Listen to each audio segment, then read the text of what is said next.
Praise the name of the Lord. Purihin po ang Panginoon. Praise God. Congratulations again. Bagay hindi naman umuulan, no?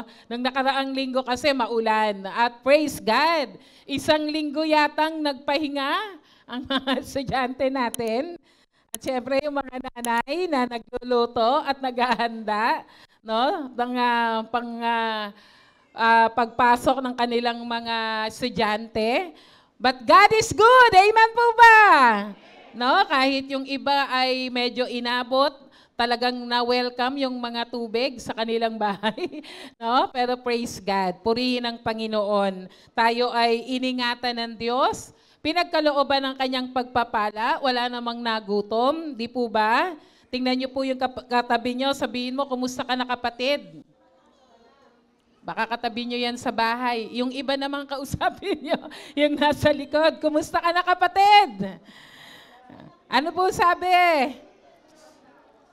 Ayan, praise the Lord. Maaring yung iba, baka naglilinis pa ng mga bahay nila. Purihin ang Panginoon. Congratulations kasi pinili mo na makarating sa lugar na ito, sa oras na ito, at tumanggap muli ng kapahayagan mula sa Panginoon. Amen?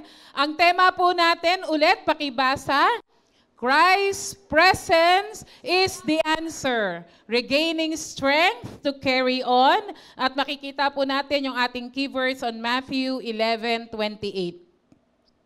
Halos isang buwan na po, no? Na paulit-ulit na pinapaalala sa atin na kailanman hindi tayo iniwan ng Panginoon. Amen? Hindi tayo pinabayaan ng Diyos.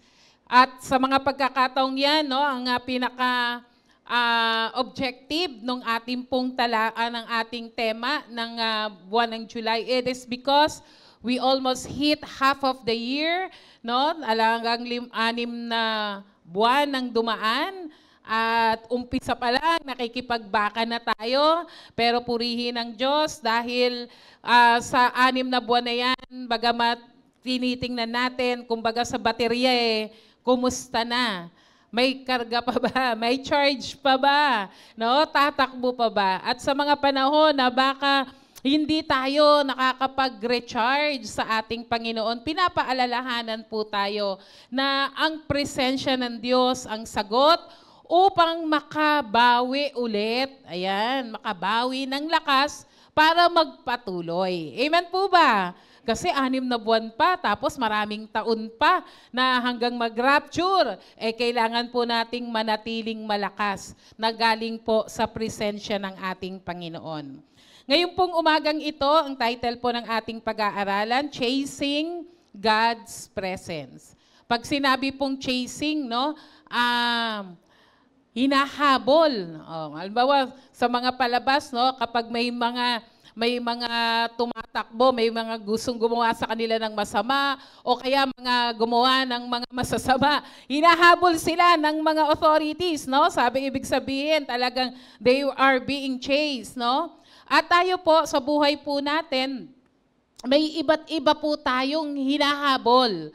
O sabihin, pinagsusumikapang makamit, no? We are really chasing. At naalala ko yung word na chasing, no? Overtake, no? Nakita ko yun sa Deuteronomy 28, no? Yung pagpapala ang hahabol sa atin. Maganda yun, di po ba? Sa atin pong buhay, ano po ba ang ating mga hinahabol o pinakamimithi sa buhay po natin? What are you chasing? We're all chasing something. Yung iba, we chase success. Sino ba namang ayaw na maging matagumpay? Yung iba naman, they chase approval, security, dreams, or goals. Gusto natin yan lahat. Sino ba namang ayaw ng ma-approve, magustuhan siya ng marami, may seguridad sa buhay, at i-pursue yung kanilang mga pangarap o kanilang mga panaginip, di po ba? Nasabi nga okay lang managinip kasi okay lang mangarap kasi libre naman yun, di po ba? Mangarap ka na, di po ba?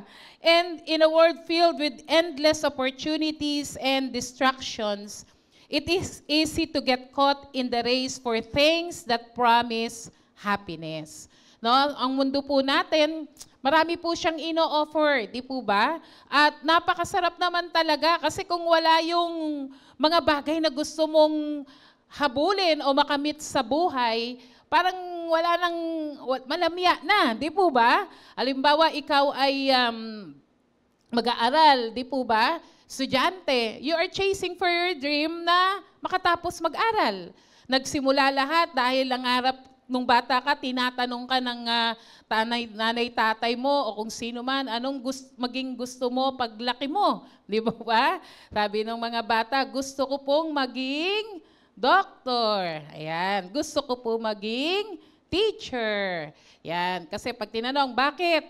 Kasi po para makatulong sa iba. Kaya sabi ng isang bata, gusto ko po ako maging iba. Kasi tutulungan nila ako, no? O, iba-iba yung kanilang mga ino-offer sa atin. And sa mga lahat ng yon, tama naman po that we chase for those things that will make us happy. Those things na magiging magaan naman ang buhay natin. But the things that this world promise can never truly satisfy us. Amen? At even in the church, no, we sometimes chase results of a relationship. Sino bang ayaw na dumami? Sino bang ayaw na maraming makakilala sa Panginoon? Sino bang ayaw na may magandang simbahan? Di po ba? Lahat tayo gusto yan. Magaganda yan. Di po ba? Pero sometimes nakakalimutan natin na above being good, there is something better. Di po ba? And above being better, there is something best. Amen po ba? Kaya sa lahat ng yan, mas dapat pinipili natin yung pinakamainam.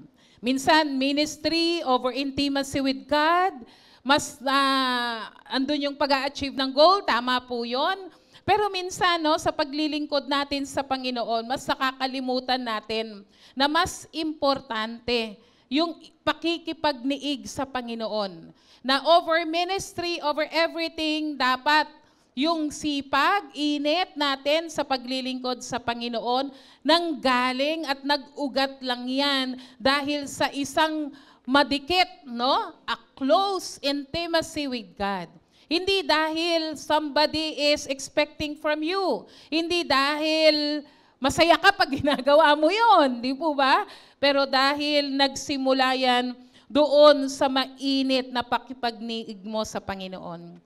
Meron pong tao sa Biblia na ang kanyang ninais lang ay samahan siya ng Diyos.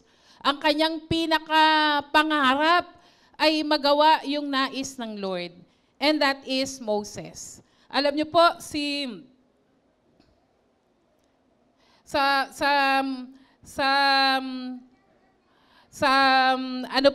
makikita natin sa buhay po ni Moses, may tatlong mga instances na makikita po natin yung mga bagay patungkol sa Panginoon. Ayan. Yung dito po, chapters po yan Exodus chapter 3, Exodus chapter 33, at Exodus chapter 34. Ayan. Kasi tatlong kwento po yan. So mamaya, dadaanan natin yung tatlong pangyayari dyan sa Exodus, no? Dahil yung mga kwento po dyan ni Moses, na kung saan Moses chased God's presence.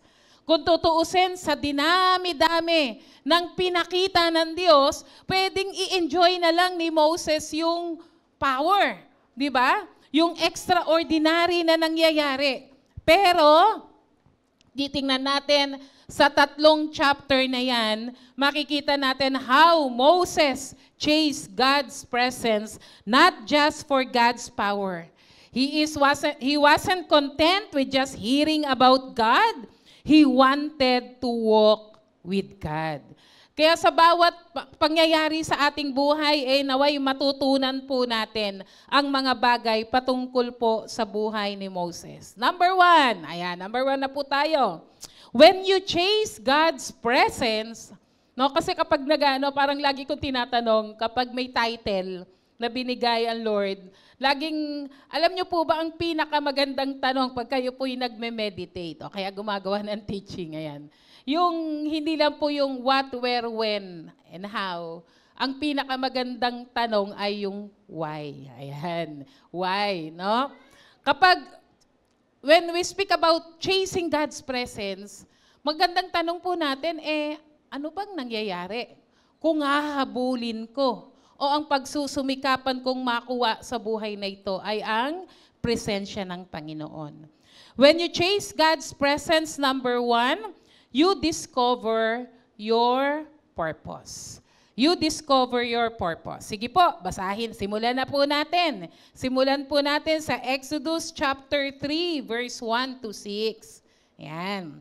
Yung unang-unang kwento, after po na si Moses, na madiskubre niya na siya pala ay isang Hebreo, at hanggang dumating yung pagkakataon na siya po ay nakagawa na nakapatay siya ng isang Ehipto dahil inaakala niya na makakatulong yon, no, sa kanyang lahi dahil inaapi nga o pinahihirapan yung kalahi niyang Hebreo. At dumating yung pagkakataon na siya po ay tumakbo, no? Talagang nagtago siya dahil pinaghahanap siya ni Pharaoh. At napunta po siya sa isang lugar. Okay, on Exodus chapter 3, verse 1 to 6, basa po.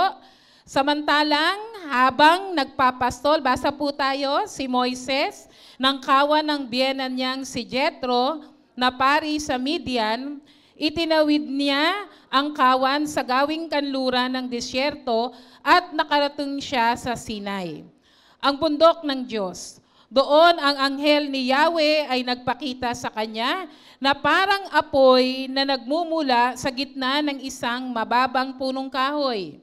Kitang-kita ni Moises na nagliliyab ang puno, ngunit hindi nasusunog. Kaya nasabi niya sa kanyang sarili, nakapagtataka naman ito. Titingnan ko ngang mabuti kung bakit hindi iyon natutupok gayong nagliliyab. Nang lalapit na si Moises, tinawag siya ni Yahweh buhat sa nagliliyab na punong kahoy at sabi, Moises, Moises, ano po iyon? Sagot niya. Sinabi ng Diyos, huwag kang lumapit, hubarin mo ang iyong sandalyas sapagkat banal na lugar ang kinatatayuan mo. Ako ang Diyos na sinamba ng iyong mga ninuno, ang Diyos ni Abraham, ni Isaac, at ni Jacob.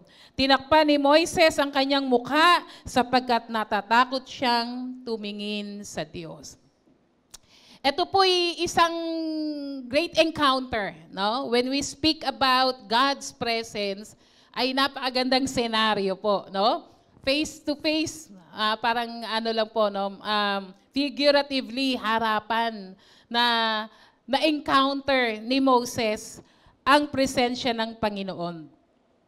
At sa mga pagkakataong yon, kung babalikan po natin na sa pagtatago ni Moses, na-meet niya po yung isa si Jethro at may anak yun, nakapangasawa niya po yun, at doon na po siya nanirahan sa Midian. At naging isa po siyang pastol ng mga tupa ng kanyang biyenan. At habang siya'y nagpapastol, sabi doon sa bundok na yon, nakita niya na may nagliliyab na puno. At ang nakakuha ng attention ni Moises ay, ano po, yung puno, nagliliyab, pero hindi natutupok. Wow, kakaiba yun, no? Parang, kumbaga sa ngayon, parang artificial lang na parang nagliliyab, pero ano pala, no? Ilaw lang pala. Kaya nakuha ng pangyayaring ito ang attention ni Moses. At this point, no, ng buhay po ni Moses, ilang taon na po siya? Mga around 40 years old siya nung umalis siya ng Egypt. Then he spent another 40 years doon po sa disyerto, doon po sa Midian.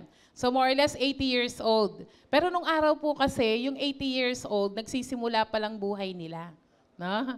Bata pa yon. At 40 years old, KKB. Andiyan po. Sabi niya, ba't ako 40 years old, may puting buhok na? No? Pero iba yun eh. No? Kasi, di ba, yung mga panahon na yan, iba pa ang mga, kasi pag pasama ang tao, paikli ng paikli yung buhay, di ba? Dahil sa kasalanan. Pero kung babalikan po natin, at that time, no, si Moses, For the past 40 years, he lives in obscurity, far from the power and prestige of Pharaoh's palace in Egypt, where he was raised. Kung babalikan po natin yung background ni Moises, di ba? Alam niyo po yung kwento ni Moises? Mga bata, alam niyo? May children ba rito? Di ba? Pinapatay yung mga, dumadami na kasi ang mga Hebreo, ang mga Hudyo. Pagkatapos, di ba, lahat ng mga batang lalaki pinapatay. Yung nanay niya, saan po siya dinala? Sa isang ilog, doon sa may Nile River. At doon nakuha siya nung kapatid, no? Nung Pharaoh, at pag pinalaki siya. So pinalaki siyang prince, no? Doon sa Egypt. Kung tutuusin, na-enjoy po ni Moises lahat ng yon. Ngayon, at that time, dito sa istoryang binasa natin, pastol na po siya. No? From being prince ng Egypt, ngayon nagpapastol. Alam naman po natin, sa panahon na yon, yung maging pastol ka ay napakababang ranggo. Ibig sabihin, kung ito na lang yung papatulan mong trabaho dahil wala ka nang makuhang trabaho. Parang ganun po ang istorya. And they are considered, di ba? Hindi nga sila, by the time, nung panahon ni Jesus, yung mga pastol nga talagang parang ostracized na, no? Hindi sila pwedeng lumapit sa templo. So, ang layo, no? Sa pagiging prinsipe, ngayon pastol, pagkatapos, no, nasanay na siya na ganun ng buhay. So, okay na ako dito, tahimik na ang buhay ko. And tending the sheep in Midian, isang lugar na kung saan bulubundukin na malapit po sa Sinai Peninsula, the very mountain where God would later give Israel the 10 Commandments. So yung storya pong ito, dito nagsimula yung encounter ni Moises sa Panginoon. Tapos later, sa mga babasahin nating chapters mamaya, dito rin yung makasaysayang pagbibigay ng 10 Commandments. And Moses' day began like any other. Everything changed. Nabago ang lahat ng ito. For 40 years, gigising siya, padali niya ang kanyang mga tupa doon sa bulubundukin, kakain ng mga green grass doon, pero this day, on that day, na iba ang araw ni Moses. Nagsimulang mabago ang kanyang buhay. Because on that day, he started chasing the presence of God when he saw something as unusual. Ano pong kanyang nakita? Nakita niya ang angel ng Lord appeared in the flames of fire from within the bush. Kaya kung mapapansin po natin, no, during that time, kapag ang fire kasi it's symbolizing power ng Lord o divine presence ng Lord. At ang isang bush, common bush lang. Ibig sabihin, kung hindi makikitaan ng apoy, yung bush na yon o yung puno na yon, isang ordinaryong puno lang siya. But pinakita po doon na kapag sinamahan ng fire, symbolizing God's presence, ang isang ordinaryong puno, makakatawag ng atensyon. Makakakita tayo, malalaman natin na naroroon ang presensya ng Panginoon. Kaya by that time, ano pong sabi doon sa verse 4? Ang sabi puro sa verse 4 kanina, nang lalapit na si Moises, tinawag siya ni Yahweh buhat sa nagliliyab na punong kahoy. No, sabi po dyan, yung nangyari, di ba sabi dyan, sa verse 3 po muna, sabi niya, kaya nasabi niya sa kanyang sarili, nakapagtataka naman ito, titingnan ko ngang mabuti kung bakit hindi iyon natutupok gayong nagliliyab. At that moment, no, sa panahon pong noon, there is a intentional nakuha ng presensya ng Panginoon ang atensyon ni Moises. Ibig sabihin, other than usual, nadadaan naman siguro siya sa lugar na yon, nandun naman ang puno na yon, kakain doon yung kanyang mga alaga, pagkatapos na, pupunta sila sa ibang lugar o uuwi na, pero napukaw, nakuha ang atensyon ni Moises nung panahon na yon. Bakit? Kasi nakita, naranasan niya ang presensya ng Panginoon. He deliberately, ibig sabihin, intentionally. Nagdesisyon siya na tingnan. Kumbaga, from the usual na ginagawa niya, parang, wait lang, meron doon, kakaiba doon. Nagets pa ba natin? May isang desisyon, intentional na desisyon dahil may nakita siya at naramdaman niya, naranasan niya ang presensya ng Panginoon. God waited for Moses to pursue the encounter before speaking. No? Inantay niyang kusang loob na pumunta si Moises. Hindi siya yung Moises, tapos saka lang makukot yung attention. Hindi. Napukaw na yung attention ni Moises at nagdesisyon siyang tingnan, lapitan, at ano ba ang meron doon. At nang nakita ng Diyos na nakuha niya yung attention and focus ni Moises, saka nagsalita ang Panginoon. Nang lalapit na si Moises, sinawag siya ni Yahweh buhat sa nagliliyab na punong kahoy. Moises, Moises, ano po iyon? Sagot niya. At makikita natin, his call came after the turning aside.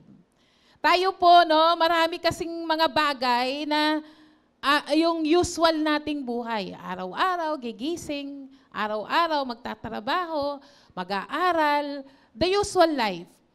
At kapag nakita ng Diyos na parang wala na tayo doon sa itinerary natin everyday, kailangan gumawa ang Panginoon ng paraan para kunin ang iyong atensyon at magdesisyon ka na isantabi ang mga bagay at mag-focus sa presensya ng Diyos. And that is chasing God's presence. Makikita po natin, God's calling often begins with curiosity and grows in pursuit. Moses didn't know this moment would define the next 40 years of his life. It started with simply being attentive to God's activity. God didn't shout, He used mystery to provoke pursue it. Ang sabi po ng James chapter 4 verse 8, draw near to God. Basa po tayo. Lumapit kayo sa Diyos at lalapit siya sa inyo. Hugasan ninyo ang inyong mga kamay, kayong mga makasalanan. Linisin ninyo ang inyong puso, kayong pabago-bago ang isip. Si Lord never siyang intruder. Never siyang namimilit. Ang Diyos laging nandun ang paanyaya na lumapit tayo sa Panginoon. At laging naririyan lang ang Lord, nag-aantay sa iyong paglapit. If we want to chase God's presence, kailangan nating magdesisyong lumapit sa Panginoon. Sa simula ng araw mo, hinahanap mo na ba ang presensya ng Diyos? Siya ba yung ultimate goal mo na kausapin ang Panginoon? Maging attentive sa kanyang activity. Lord, gusto kong makita ano bang ang mga bagay na gagawin mo ngayon. Kaya lang, hanggang pagtulog nga natin, ang dami nating naiisip na mga dalahin sa buhay. Hanggang paggising, yun pa rin ang naisip natin, nakakalimutan na nating hanapin ang presensya ng Panginoon sa pananalangin at sa kanyang salita. Naalala niyo po si Samuel, si little Samuel, nung siya po, di ba, ang storya niyan, nanay niya si Hannah, hindi magkaanak yung nanay niya, nag-pray, napagkamalan pa nga ni Eli na siya ay lasing, di ba? Hanggang kinausap niya, sinabi niya, pray po ako ng anak, hanggang blines siya, nagkaroon siya ng anak si Hannah, pero doon sa kanyang prayer, ang sabi niya, iaalay niya yung kanyang anak na maglingkod roon sa panambahan. And yun nga po yung nangyari. Nandun na si little Samuel. At yung pagkakataon na nandun lagi, no? Si young Samuel was in the temple, sleeping near the ark. God called him by name. But it took intentional attentiveness. Naalala nyo po, ano po ang sabi? No? Ang sabi po doon ayan po, may telepono. Ayan. Yung attentiveness na yon, kung makikita po natin, sabi diyan, it took intentional attentiveness and Eli's held to reply. No? Ang sabi po doon, sige po, pahanap na lang po. Ayan. Baka yung cellphone ko tumutunog. Ayan. Sige po, nasabi po diyan, nung nandun na si young Samuel, ano pong nangyari? Di ba? Tinawag siya ng Panginoon. Sabi sa kanya, Samuel, Samuel. Ano pong nangyari? Yung batang Samuel, saan pumunta? Kay Eli. Di ba? Yung kanyang, namamahala doon, yung propeta. At ano pong nangyari? No, it took intentional and Eli's help to respond. Ilang beses po, na paulit-ulit, hanggang sabi sa kanya ni Eli, Samuel, kapag tinawag ka ulit, sabihin mo, Lord, speak, for your servant is listening. Tayo po ba, na-identify po ba natin ang pagtawag ng Panginoon? Na-identify po ba natin? Like Moses, Samuel's life calling was activated through God's presence and personal response. Alam niyo po, minsan, pag masyado tayong busy, no? At baka hindi na natin nagagawa yung habulin ang presensya ng Panginoon. Minsan, masyadong loud. Baka ito, very sope, kasi may response. Merong tugon. Pero baka naman dahil sa kabisihan natin, di na natin marinig yung mahinang pagtawag o malumanay na pagtawag ng Diyos. Kaya dumarating yung pagkakataon, kailangan with a bang. Di ba? Talagang medyo loud ang maging pagtawag ng Lord sa atin. Sa akin po madalas ganun ang nangyayari, no? Na kapag sa natatabunan ng mga gulo at ingay na mga pangyayari ng ating buhay, yung gustong sabihin ng Diyos sa atin, yung pagtawag niya sa atin, yung pag-imbita niya sa atin, na magkaroon tayo ng intimacy sa Kanya, minsan kailangan, no, medyo matindi ang dumating para magising, no? Mahoy gising tayo at maalala natin, kailangan ko palang bumalik sa presensya ng Panginoon.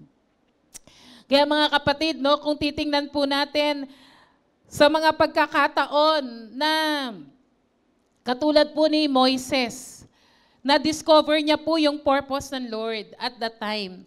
That encounter, yung tamang pagtugon ni Moises na tingnan ko nga, other than his usual life of tending to the sheep, no, siya po ay nagbigay ng intentional na direksyon para kung pumunta doon sa presensya ng Panginoon, ganun din po sa ating buhay. Si Moises nagsimula yung purpose, na-discover niya, bakit ba siya tinawag ng Panginoon, para saan ba ang gagawin ng Diyos para sa kanya. Nagsimula po ron sa Exodus chapter 3, doon sa burning bush, nung siya ay tumugon sa pagtawag doon, lumapit sa presensya ng Diyos.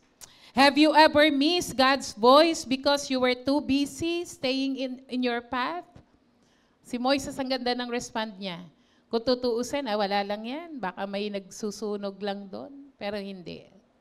Tumugon siya dahil alam niya, nararamdaman niya at alam niyang there's something andoon ang presensya ng Diyos. Baka natatabunan na ng ating kabisihan ang boses ng Panginoon para yung kanyang pagtawag na, anak, baka gusto mo namang mag-spend time sa akin. Anak, baka gusto mo namang magbigay ng intimacy, hindi na kita nakakausap.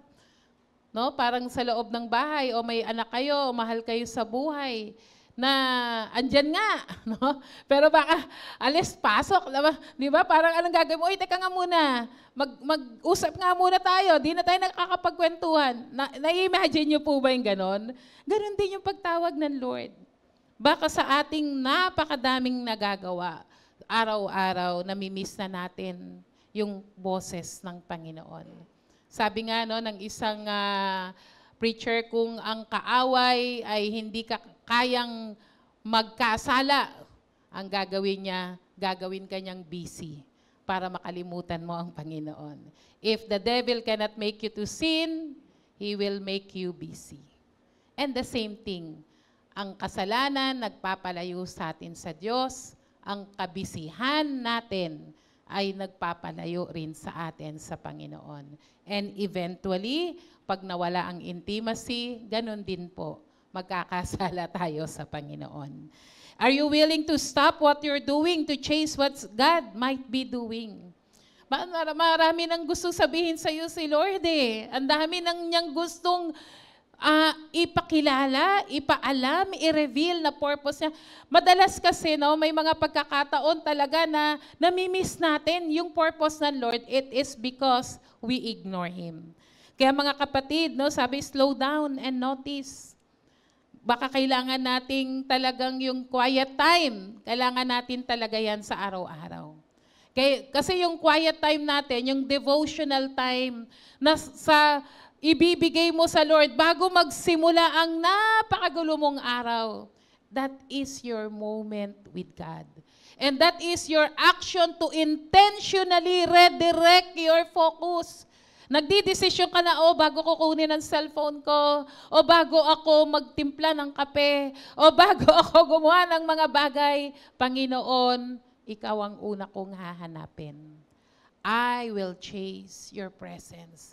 You should do that intentionally. Kasi kapag nalunod na tayo ng napakaraming mga bagay, hindi na natin siya mabibigyan ng panahon.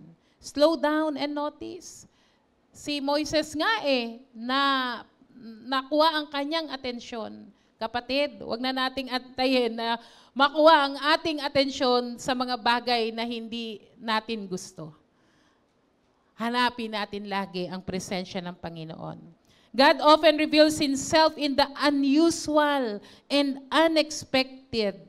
Be attentive to the burning bush moments in your life. Kaya hanapin natin lagi ang Diyos. We chase after God's presence. Be interruptible. During the day, sa maghapon, minsan, kahit sa hindi mananampalataya, o kaya kung ano yung mga nangyayari, nababasa mo or naririnig mo, nangungusap ang Panginoon. Naalala ko minsan, break time, na may nanood ako ng TV. Yung tao namang nagsasalita na yun, hindi naman siya Kristiyano. Pero yung lumabas sa kanyang bibig, ay nagpapukaw. Talagang parang nagising ako, oo nga, tama yung kanyang sinabi. May mga pagkakataon na kailangan nating chasing God's presence may require turning aside from your routine. Mga pagkakataon kailangan mong huminto at manalangin. Mga pagkakataon na kailangan mo talagang hanapin ang gusto ng Panginoon. Your schedule is not more sacred than God's call. May mas mahalaga pa ba kaysa sa mga schedule natin? Walang iba kundi ang unang hanapin ng Diyos. Don't wait to be qualified. Huwag nating antayin na maging magaling at qualified na ako, Lord, bago mo ma-discover yung purpose o yung pinagagawa ng Diyos sa iyo. Moses had no resume left. Wala naman siyang credentials na, hindi na siya hindi na siya isang prince of Egypt. Wanted nga siya. Ano pang may pagmamalaki niya? Pero si Moises, at that time, sinabi sa kanya ng Panginoon, pinahiwatig sa kanya ng Diyos, hindi niya kailangang maging magaling para magsimulang gawin ang purpose ng Lord sa kanyang buhay. Nung si Moises, wala siyang credentials, pero nung tinawag siya ng Panginoon, hindi na siya nagpaligoy-ligoy. Although may mga bagay na lagi siyang nine-negotiate sa Lord, Lord, hindi ako ganyan, hindi ako magaling magsalita. But sa dulo nun, pinakita niya na, Lord, pwede mo akong gamitin. Hindi kailangan ng Lord ang ating mga galing. Ang kailangan ng Lord yung oras mo. Amen? It is your only availability. God doesn't need your perfection. He desires your pursuit. Minsan, kapag sa mga busy tayo, tapos biglang may nangyari, na kapag may nangyayaring kakaiba, doon lang nakukot yung ating attention At pag dumating yung pagkakataong yon, marirealize mo, Lord, wala rin palang saysay lahat ng ito. Sa dulo pala nito, ikaw pa rin yung dapat ko palang hanapin. Sa dulo pa rin pala nito, ikaw pa rin yung aking papahalagahan. Dumating yung sa point ng life ko na parang, paano na yan, Lord? Paano pa ako magtatrabaho? Paano pa itong susunod kong mga gagawin? Mga ilang araw akong parang ano yan, grieving, no? Talagang para akong namatayan.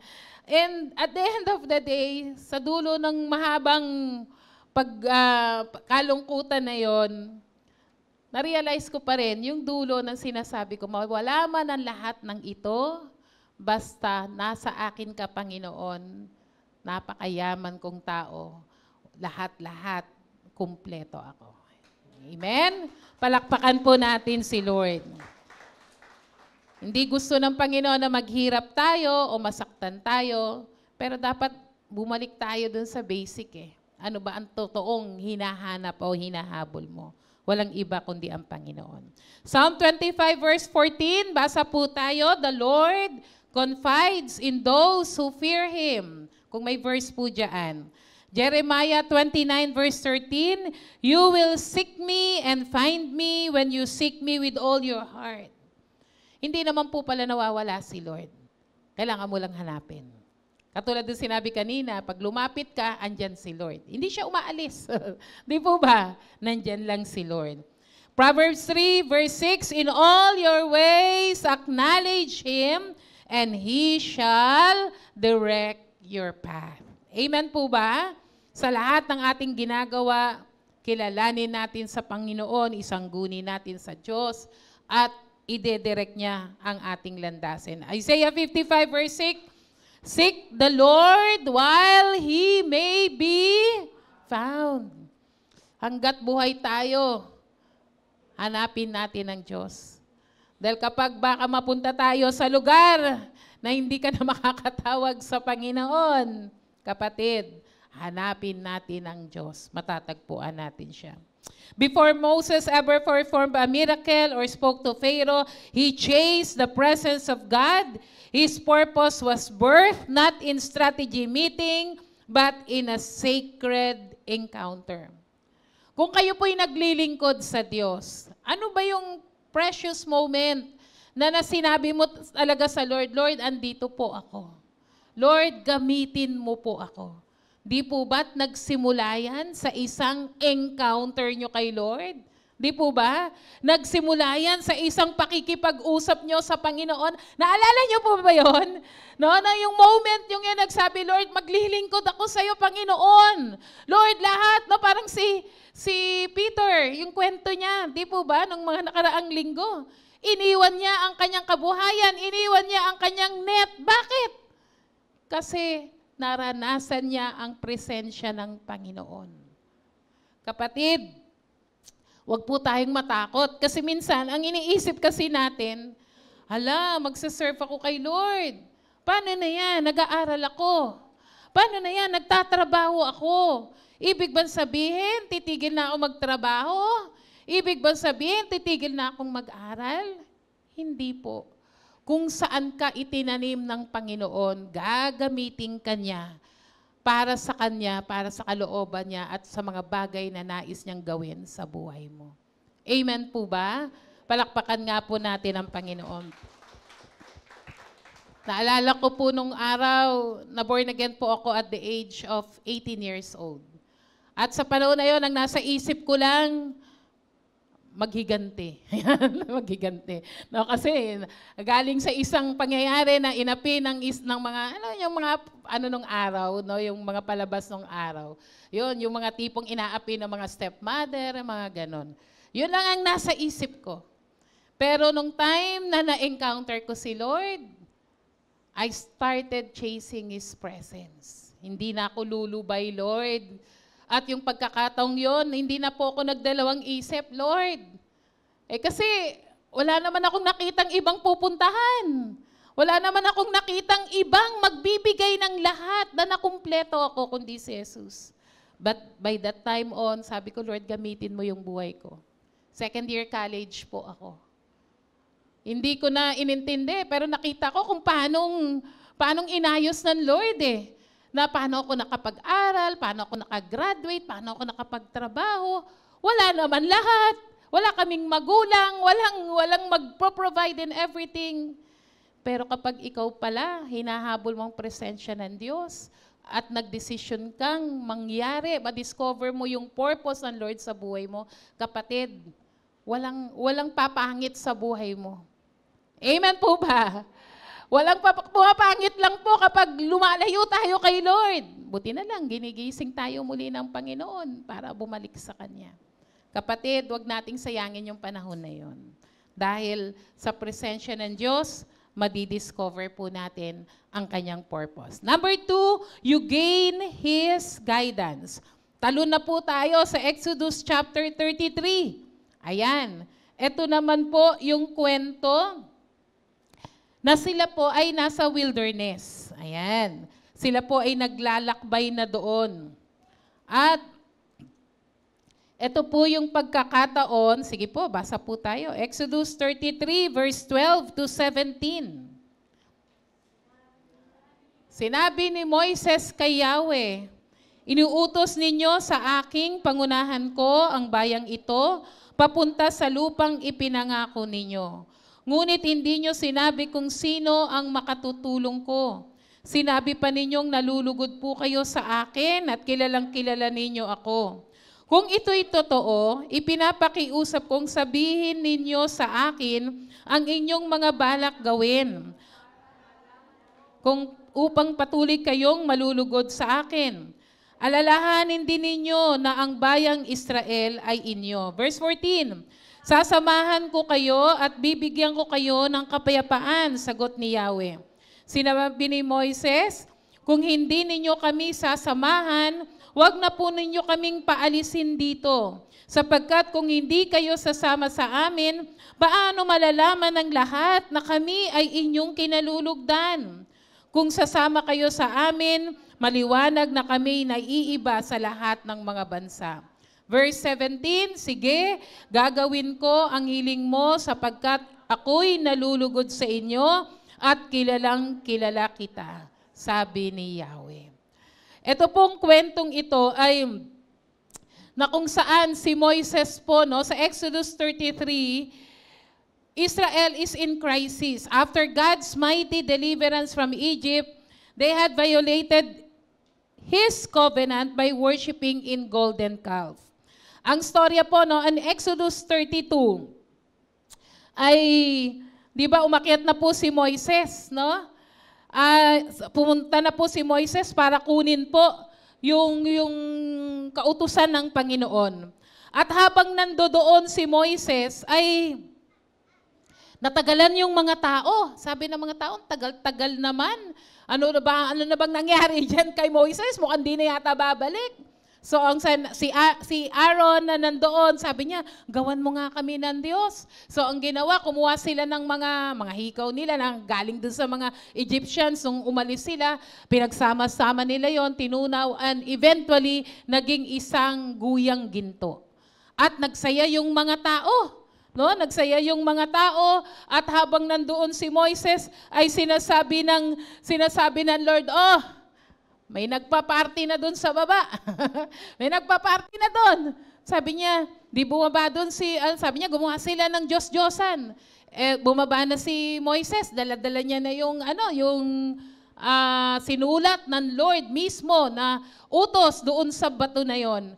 At bandang baba ay nandun si Joshua. Sabi ni Joshua, mukhang may victory, parang cry of war. Di ba meron sila kasing kasiyahan kapag galing sa pagkapanalo. Sabi niya, parang may party doon, ng victory party, dahil nanalo tayo. Parang gano'n ang sabi. Sabi ni Moises, hindi. Sabi niya, nagwawala sila. No? Nagpa-party sila ron. Kasi tumalikod sila sa Panginoon. Ano pong nangyari?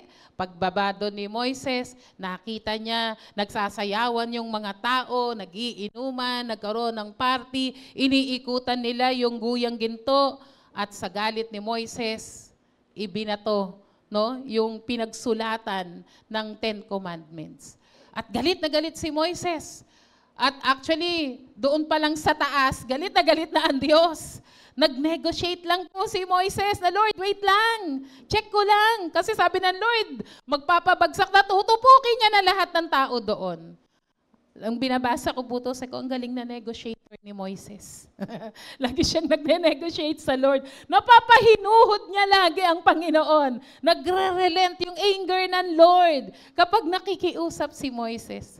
At dumating nga, pinarusahan yung mga tao doon at muli nakipagkita siya sa Panginoon doon sa tolda ng tipanan. Every time na papasok doon si Moises, kinakausap niya ng ang Lord. Sabi ng Lord, sige, tumuloy na kayo, pero hindi ko kayo sasamahan. Ano pong sabi ni Moises sa kanya, Lord, pagtatawanan naman kami ng mga tao, no? Ng mga hindi mo tinawag yung mga yung mga Egyptians, number 1, 'di ba? Umalis lang kami para mapahamak. Umalis lang kami, hindi mo naman pala kami sasamahan. Wag na lang, Lord. Hindi na lang po kami aalis. Alam niyo, sa pagkakataong pong 'yon, sa wilderness journey, napakahirap po, no? Bulubundukin yung kanilang pinupuntahan, may mga kaaway sila, at kung ano-ano pang mga na-encounter nila ron. Nakakatakot, no? Yung kanilang paglalakbay doon sa wilderness. Pero ang mas nakakatakot ay yung marinig mo at sabihin ng Panginoon, hindi ko na kayo sasamahan. Amen po ba? Kung may mga bagay na kakatakutan natin sa buhay na ito, matakot po tayo pag narinig natin o dumating yung pagkakataong sabihin ng Lord, hindi ko na kayo sasamahan. Tigas ng ulo nyo. Di ba ganun yung sabi ng Lord? Stiff-necked people, no? Titigas ng ulo pa ulit-ulit. Sige, bahala na kayo dyan. Pero sabi po ni Moses, yung presence ng Lord, di ba? Paano nalalaman ng mga tao na naroroon ang presensya ng Diyos? Kapag naglalakbay sila, sa araw merong pillar of clouds. Ang sarap nun. Di mo kailangan magdala ng payong, naglalakad.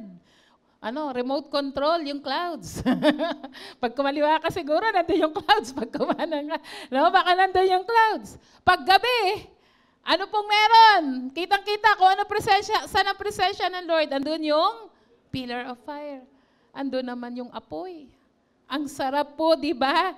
Kung ikaw, imaginein mo, isa ka doon sa mga Israelita na naglalakbay doon, na hindi mo alam yung lugar, may mga mababangis na hayop. First time yung makarating doon sa lugar na yon. Pero secured na secured ka kasi sinasamahan kami ng Lord. Alam na alam namin kasi yung presensya ng Lord, andyan, tinatakpan kami sa init ng araw at sa gabi binibigyan kami ng liwanag. Kaya kung titingnan mo, Moses understood, without God's guidance, they were just a crowd in the desert. Na kung hindi wala yung pagsama ng Panginoon, ordinaryo lang silang mga tao na naglalakwatsa doon sa wilderness. O para lang silang grupo ng mga taong namamasyal doon. Nothing special. Pero dahil sinasamahan sila ng Panginoon, they were not just a crowd in the desert.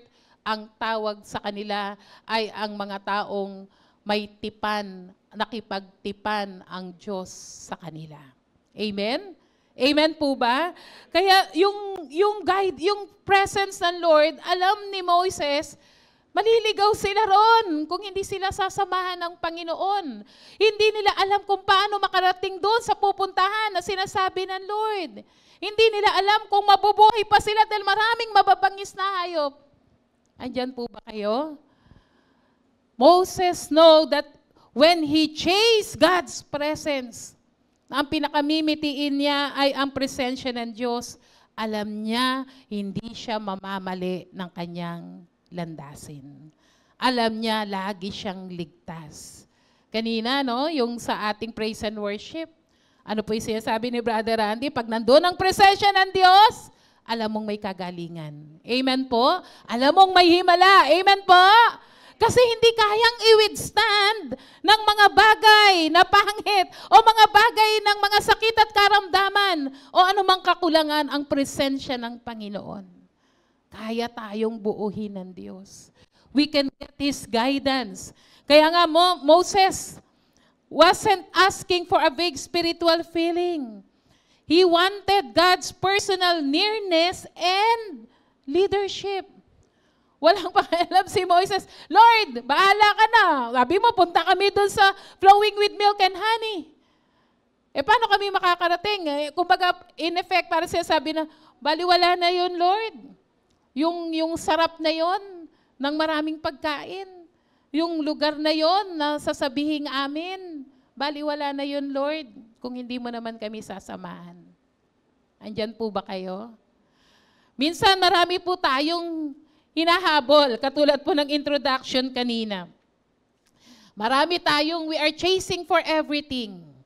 Ano naman, kung tutuusin, ako po naranasan ko, pag nagsikap ka, talaga namang magiging successful ka, yayaman ka, magiging maayos ang iyong buhay.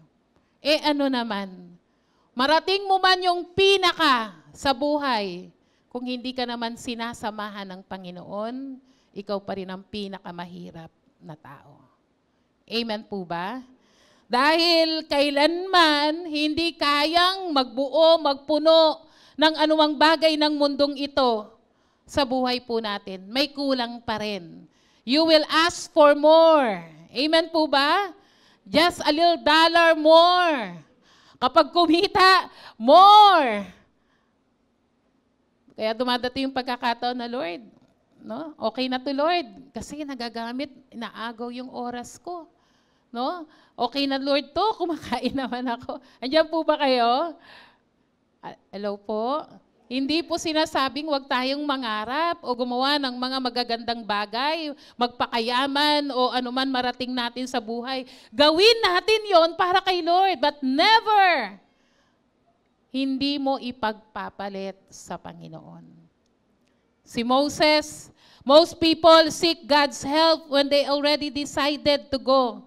Kasi para kay Moses, Lord, useless yung pag-go through namin doon. Kasi kung hindi mo kami i-guide, yung presence mo, ang nagsasabi sa amin, naaalala ko, no, saan kaya? Siguro yung cloud, magta-turn left pag doon na papunta. Na-imagine nyo po ba? Magta-turn right kung saan pupunta? No? Yung presensya ng Lord.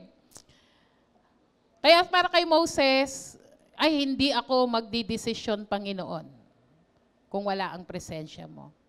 Karamihan daw po sa atin, nakakapag-desisyon na sa mga bagay-bagay bago tanungin ang Panginoon.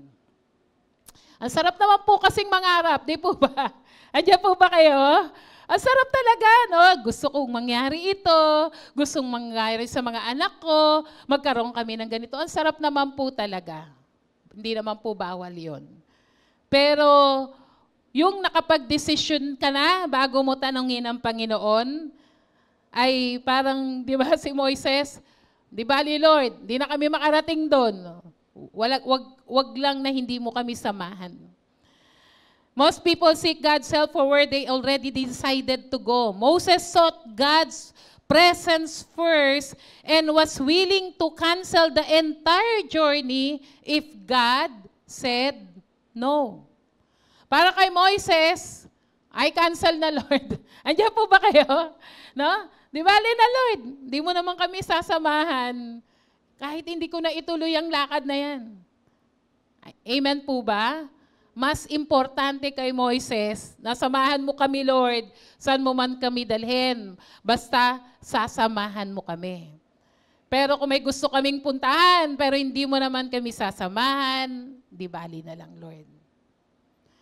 This is what separates seekers of God's will from seekers of God's presence. Ibig sabihin, kapag ang hinahabol natin ay ang presensya ng Panginoon, hindi pwedeng hindi mangyari ang kalooban ng Diyos sa buhay mo. Amen po ba? Minsan kasi, Lord, kalooban mo to, gagawin ko. Kaysa mo sabihin, Lord, eto ba yung gusto mo? Hindi, wala naman doon yung presensya ng Panginoon. Will chasers want instruction, but presence chasers want intimacy. Ibig sabihin talagang pag nagbabad at ang ginusto lang natin talaga ay ang presensya ng Panginoon, hindi tayo mamamali kung anong dapat na desisyon natin. Amen po ba? Kaya we get that no? Kapag may intimacy tayo kay Lord, yung nagbibigay ka ng time para tigil muna sandali, magpre-pray ako. Bago ko gawin ang mga bagay-bagay sa araw na to, mananalangin ako. Sa mga pagkakataong you're trouble, tigil ka ulit, mag-pray ka. Amen po ba? Kasi minsan pag may mga problema tayo, mas enjoy tayong mag-isip ng kung ano-ano kaysa dumulog sa Panginoon at tingin ang kanyang presensya. God responds in verse 14. Galing talaga mag-negotiate ni Moises. Sabi ng Lord, my presence will go with you. Sabi ng Lord, sasamahan ko kayo at bibigyan ko kayo ng kapayapaan. Palakpakan nga po natin si Lord. Kaya nga po mga kapatid, true rest, ang totoong kapanghingahan, na sa kabila ng magulo ang paligid, magulong nangyayari sa buhay mo o sa kaisipan mo, ay hindi yung meron kang direksyon, assurance, or security, but it comes not from knowing the map. No? Kapag nawawala ka, may map ka, may ways ka, alam mo kung saan ka pupunta. Hindi yun ang importante. Ang importante ay makilala mo at kilalang-kilala mo at sinasamahan ka ng totoong guide sa journey mo. Walang iba kundi si Jesus. Palakpakan nga po natin ang Panginoon. May map ka nga, meron ka ngang mga plano, pero kung wala yung guide ron, maaaring makarating ka, pero hindi masaya kasi hindi mo kasama ang presensya ng Lord. Number 3, when you chase God's presence, you are transformed. Number 3, sa Exodus 34, basa po tayo, verse 29 to 35. Exodus 34, 29 to 35. Si Moises nadala ang 2 tapyas ng batong kinasusulatan ng mga utos. Basa po tayo. Hindi niya namamalayan dahil sa pakikipag-usap niya kay Yahweh ay nagniningning pala ang kanyang mukha. Nang makita ito ni Aaron at ng mga Israelita, natakot silang lumapit. Ngunit tinawag sila ni Moises. Lumapit naman si Aaron at ang mga namumuno sa Israel at sila'y nag-usap. Next po. Pagkaraan noon, lumapit kay Moises ang lahat ng Israelita at sinabi niya sa kanila ang mga utos na ibinigay sa kanya ni Yahweh sa bundok ng Sinai. Pagkasabi nito, tinalukbungan ni Moises ang kanyang mukha. Tuwing makikipag-usap at haharap siya sa presensya ni Yahweh, inaalis niya ang takip ng kanyang mukha. Paglabas dito, sinasabi niya sa mga tao kung ano ang iniuutos ni Yahweh. At makikita naman nila na nagniningning ang kanyang mukha, kaya tatakpan niya muli ito hanggang sa muli niyang pakikipag-usap kay Yahweh. Ang gandang encounter. Wow! Na-imagine niyo po ba? Si Moises, another encounter with the Lord. Sabi ko, hindi kaya nagalit si Lord, binasag ni Moises yung second time around. No? Sumulat ulit ang Lord doon sa tapyas ng bato, yung 10 Commandments. At sa pakipagniig niya sa Panginoon sa pagbaba ni Moses mula ron sa bundok, dala-dala po yung tapyas ng bato na nandun po yung utos ng Panginoon. Nakita nila, nagniningning, radiant. Na-imagine ko parang para kang merong LED lights sa paligid ng mukha mo. Hindi makatingin yung mga tao dahil sobrang ningning ng kanyang mukha. Moses has spent 40 days and 40 nights in the Mount of Sinai in the presence of God. Para lang kunin ulit at isulat mismo ng Diyos ang laman, yung kanyang mga utos. 40 days and 40 nights. Wow, grabing encounter. Amen po ba? Yung encounter ni Moses kay Lord, receiving the renewed covenant, and when he returned, something has changed. Not just his hands, in his hands, hindi lang dahil bago yung dala-dala niyang tapyas ng bato na nandun yung commandments, ngunit ang nabago ay ang kanyang mukha. In his face. He didn't even realize Hindi niya alam na nagniningning pala ang kanyang mukha, but everyone else could see it. Na kung titingnan po natin na sa pagkakatong ito, no, sabi po yung radiance yan, parang nag-e-emit ng rays. No? Talagang parang yung kanyang ningning bumabato. No? Talagang tumatalsik, parang gano'n ang nangyayari. At Moses, kung titingnan po natin sa pagkakatong ito, hindi dahil si Moses mismo ang pinanggagalingan nung liwanag o nung kinang na yon, kundi dahil yon sa pakipagniig niya sa Panginoon, yung glory ng Lord, yung liwanag ng kaluwalhatian ng Panginoon ay natalsik, nag-reflect sa buhay, sa katawan, sa mukha ni Moses. Amen? Palakpakan nga po natin ang Lord. Sipin mo, 40 days and 40 nights, absorb niya. No? Yung presensya, babad na babad siya sa presensya ng Panginoon, and he absorbed and reflected the glory of God. It is not because Moses generate the light, but he simply reflected it. Naalala niyo po yung mga reflector sa kalye? Hindi naman po totoong ilaw yan, di ba? Mga neon, parang mga neon colors. Bakit? Pag tumama dun yung mga headlights, yung mga ilaw ng kotse, ano pong nangyayari? Nagliliwanag. Tayo po, yung mga buhay natin. Kapag po tayo pala ay babad, hinahanap natin lagi, hinahabol natin ang presensya ng Panginoon, hindi pwedeng hindi mag-reflect. Hindi pwedeng hindi tayo maging reflector of God's glory. No, ipatotoo nga ng ating mga kapatid, lagi kapag sabi, anong meron sa'yo? Kaya ka pala ganyan. Born again ka pala. Kaya ka pala ganyan. Hindi ka katulad ng iba. May Diyos ka pala. Ang sarap po nun, di po ba? Hindi yung kabila. Ganyan ka pa naman. Anak ka pa naman ng Diyos. Mababaliktad yung mga naririnig natin.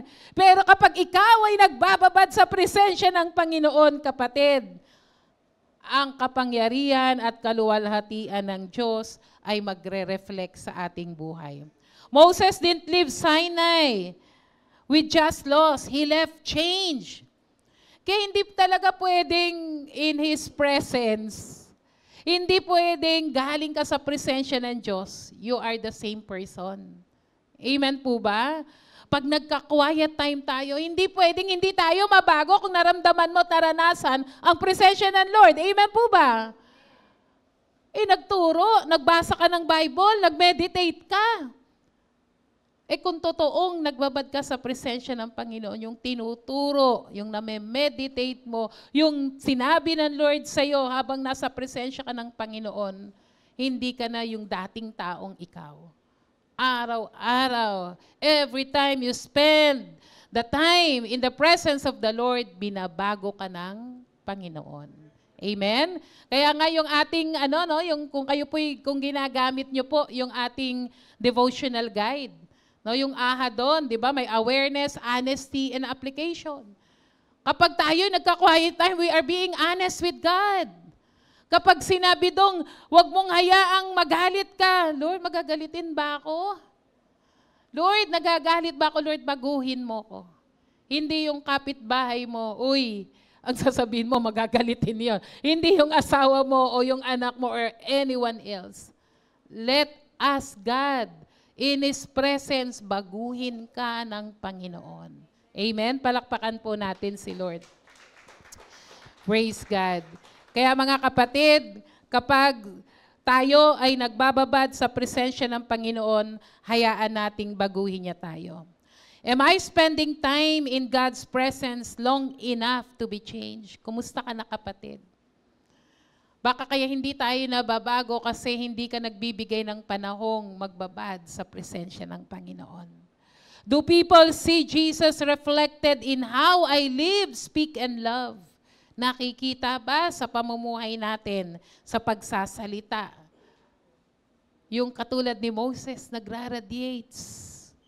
Nakikita, hindi fake yung smile, hindi fake yung pagiging mabait. Andiyan po ba kayo? Pag nasa church, magandang makipag-usap. Baka pag nasa bahay tayo, High pitch. Hindi mahaba ang pasensya.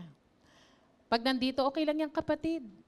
Pag nasa bahay, mangyayari? Andiyan po ba kayo? Baka nagbasa ka nga ng Bible, nag-quiet time ka, nagmamadali ka na naman. Hindi mo na muna inantay yung soft, still, small voice ng Lord. Sayang yung moment na yon. Moses nga, 40 days and 40 nights. Hindi ko naman sinabi pong 40 days and 40 nights kayong mag-quiet time. Pero make it a habit to enjoy God's presence. Amen? Sabi po dyan, no? Make time for unhurried presence. Yung talagang, although nababanggit po namin, no, na kapag tayo po ay nagka-quiet time, kahit nga 10 minutes muna, 5 minutes, kung bago kang mananampalataya. Kung ikaw ay nag-iigib ng tubig at malaki ang lalagyan gusto mong punuin, hindi ka makukontento nang hindi mapupuno yun. Tama na to, alis na ako. Konti lang masasalok mo.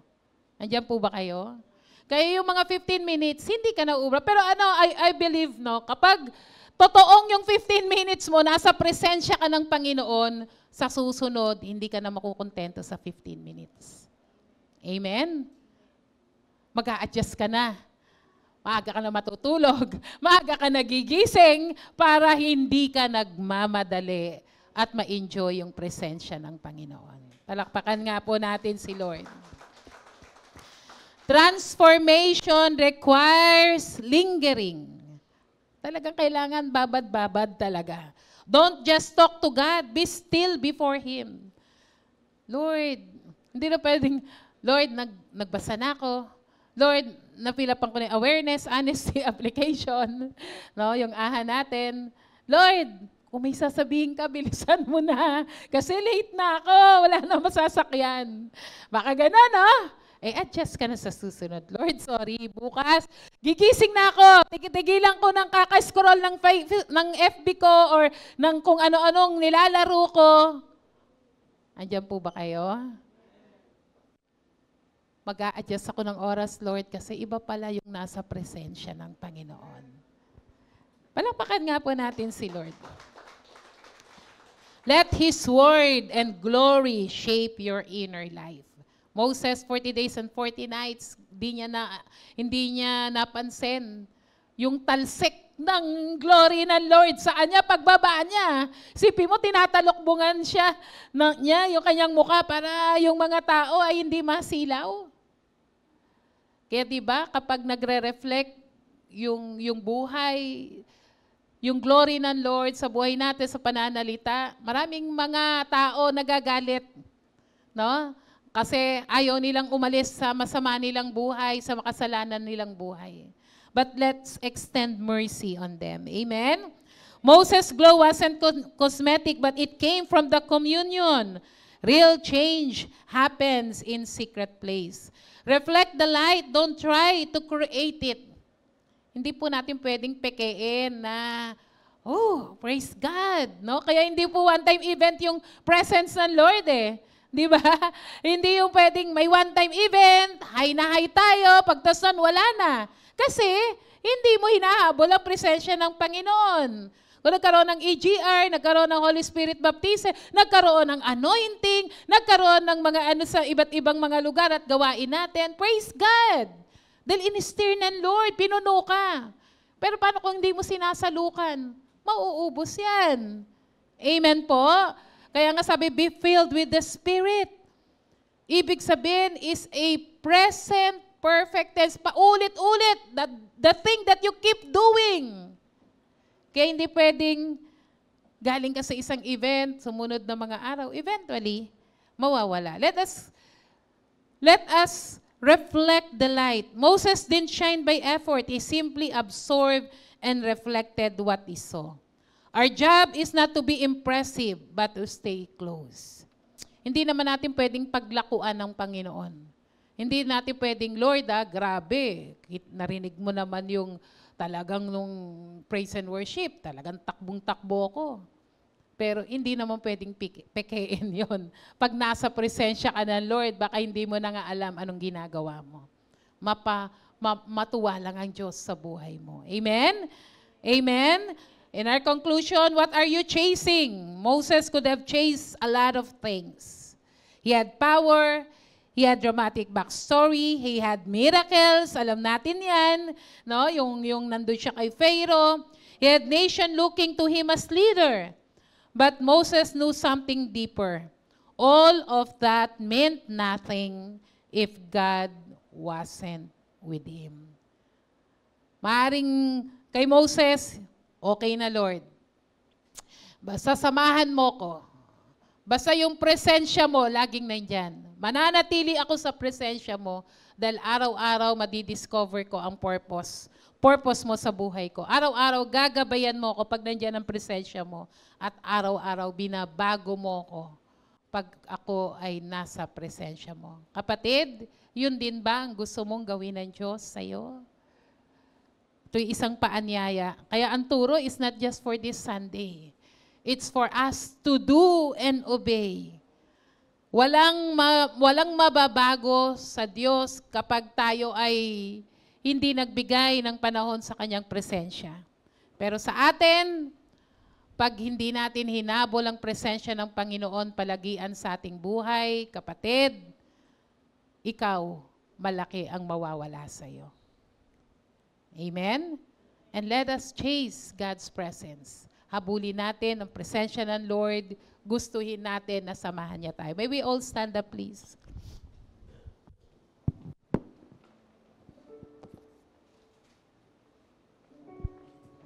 Hallelujah. Let's prepare our hearts this morning. Kapatid, pare-pareho lang naman tayo. Hindi dahil nagturo ako, perfectly nangyayari sa buhay ko. But this teaching, this morning, mahirap pala ang buhay na hindi sinasamahan ng Panginoon. Huwag nating pagsisihan na dumating tayo sa pagkakataon na nahihirapan tayong bumalik. Kapatid, anytime you are welcome to come near to God. Ito yung pagkakataon natin, Lord, I desire for an intimacy and closeness to you. I desire to be always, Lord, sa presence mo. Matanggap ko man lahat, marating ko man lahat, meron man ako ng lahat. Pero kung hindi mo ako sasamahan, Panginoon, matupad man lahat yung pangarap ko, panaginip ko, narating ko man yung mga gusto kong mangyari sa buhay ko. Pero kung hindi mo ako sasamahan, Lord, huwag na lang. Kahit hindi na lang matuloy yung mga pangakong yan, yung flowing with milk and honey. Anong meron kung meron ako yan? Kung wala ka naman sa amin. Hallelujah. Let's prepare to make this our prayer to the Lord. Let's sing that song. Makalan ko man lahat ng yaman sa mundo,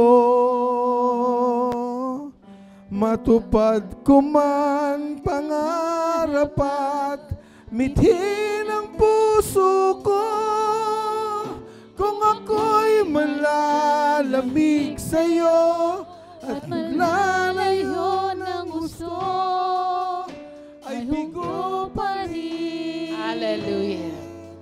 May hungkag pa rin. May we sing it again? Okay lang po bang ganon yung kamay natin kay Lord? Kamtan ko man Lahat ng yaman sa mundo, matupad ko man pangarap at mithin ang puso ko, kung ako'y malalamig sa'yo at malalayo ng gusto, ay bigo pa rin, may hungkag pa rin ang puso ko. Ikaw ang yamang hinahangat, ang pangarap kong sasapat, Panginoon.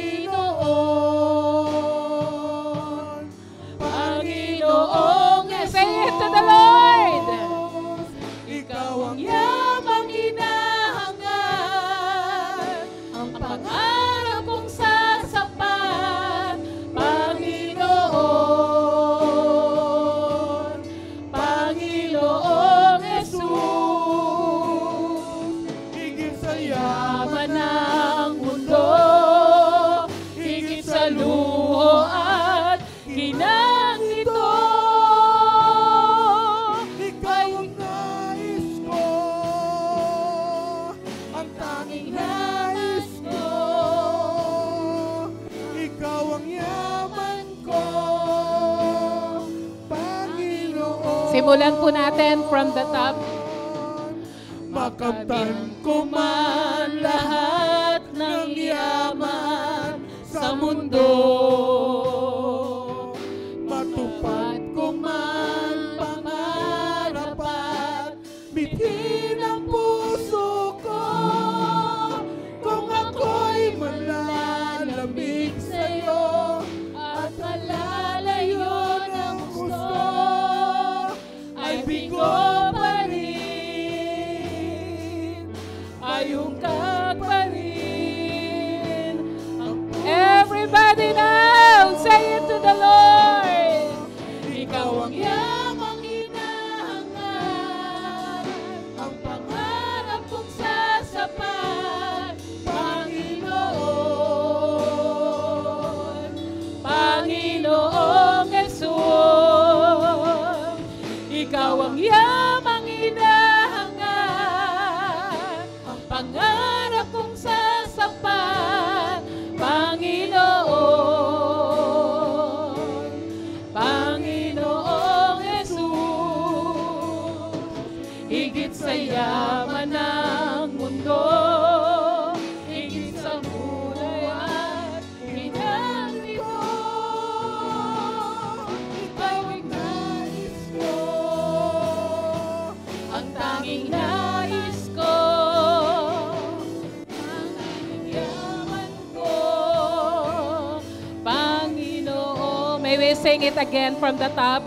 This time, if you are being urged by the Holy Spirit to come forward and really crying for the Lord, Lord, samahan mo ko. Gusto ko po ang presensya mo, Panginoon. If you are being urged by the Holy Spirit to come forward, so be it. Come here in the altar of the Lord. at malalayo ang nais ko. Yes! Ikaw ang nais ko, ang yaman ko, Panginoon. Hallelujah. May we raise our hands wide open. Panginoon, naririto po kami. Sukong-suko na sa iyo. We are surrendering everything to you, Lord. Maraming mga bagay na umagaw ng aming atensyon. Thank you, Lord, for the life of Moses. Na-realize din namin, Panginoon, na we are chasing so many things. Pero minsan, sa paghabol namin ng mga bagay sa buhay namin, nakakalimutan ka namin. Ikaw ang naiiwan namin. But instead, we should be chasing you, Lord. We should be chasing your presence. Dahil sa presensya mo, kung araw-araw, bawat minuto ng aming buhay, sinasamahan mo kami, Panginoon. Kahit kami may masakit at karamdaman, kaya mong pawiin, kaya mong tunawin, kaya mong alisin. Everybody who's here, Lord, na may mga dalahing sakit at karamdaman, hindi namin iindahin yung sakit. Ang gugustuhin namin ay manatili sa presensya mo, Panginoon. And nothing can withstand your presence, Lord.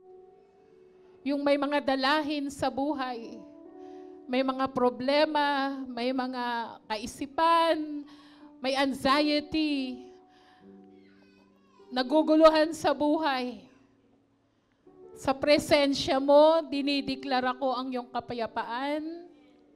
Dinideklara ko, Panginoon, ang pagsama mo. Tinutunaw mo, Lord, lahat ng trouble. Tinutunaw mo, Lord, lahat ng alalahanin. Sa iyong presensya, walang lugar ang anumang pag-aalala, pagdududa, o pag-aalinlangan. Father, in Jesus' name, anumang mga lagay namin ngayon, kung pipiliin namin na habulin at pakamithiin yung manatili sa iyo. Lahat, Lord, kayang tabunan. Kahit nandyan yung nakikita naming malaking problema, kayang tabunan, Lord. Because at the end of the day, sasabihin namin, Lord, mawala man yan, Lord. Basta ikaw nasa amin, nasa akin. Basta, Lord, sinasamahan mo ko. Whatever happens, sinasamahan mo ko, Panginoon. Father, in the name of Jesus, may this not only be a one-time event, not only on this Sunday, but every day, Lord, papakamitiin naming hanapin ka, mag-quiet time kami, mag-pray, magbasa ng iyong salita. Magdidesisyon, Lord, kami katulad ni Moses, that we will forsake you, Lord. Magdidesisyon kami araw-araw na basahin ang iyong salita. Magdidesisyon kami sa mga ginagawa namin. Samahan mo kami, Lord, bago namin gawin ang mga bagay. Magtanong kami sa iyo, O Diyos. You will direct our path, O God. Father, I pray, bless the hearts of your people. I-enjoy namin, hindi pala pang one-time event kahit sa aming mga lugar, araw-araw. Mangyayari ang ganitong bagay dahil sasamahan mo kami. Thank you, Lord God, sa panibagong araw na to. For we will chase first your presence, O God, before anything else. We thank you, Lord. Bless your people, O God. Bless your people, Lord. We give you praise and glory in Jesus' name. Amen.